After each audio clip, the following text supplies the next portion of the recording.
tiny. Only problem is it's at the very bottom of something. So when it leaks, it has the oil drip out, you know, times 100, and then your air conditioning system doesn't have enough oil in it. So instead of buying those cans for $15, $20 a piece, it just puts a tiny amount of oil in it.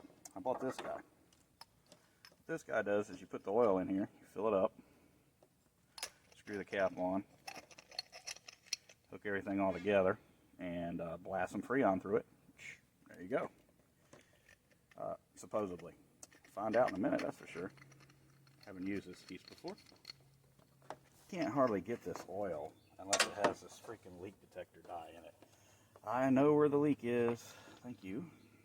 But anyway, I guess if you got to put oil in it, it's leaking, right? So fill this thing up. Now, still got to keep it upright because it'll pour out of this hose.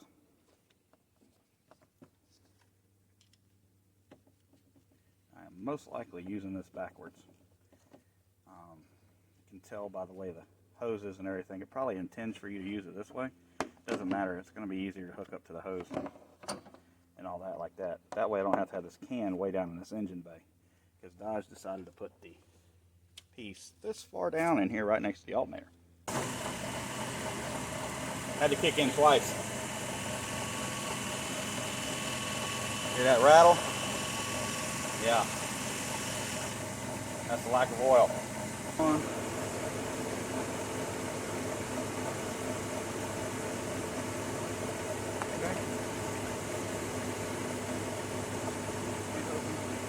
I'm going to blast this oil through here.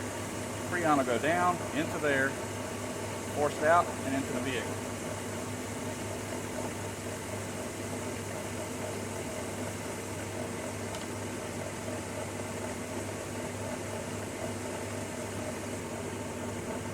It is all gone in there.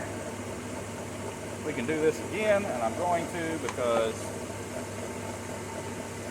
that compressor almost locks up when you shut it off. Yeah, that's 8 ounces, half the bottle. There you go. Put the lid back on it. Screw it back together.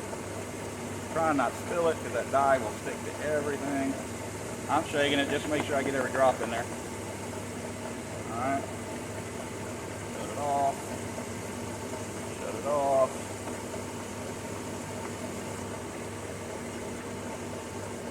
And there's just a teensy weensy bit at the bottom.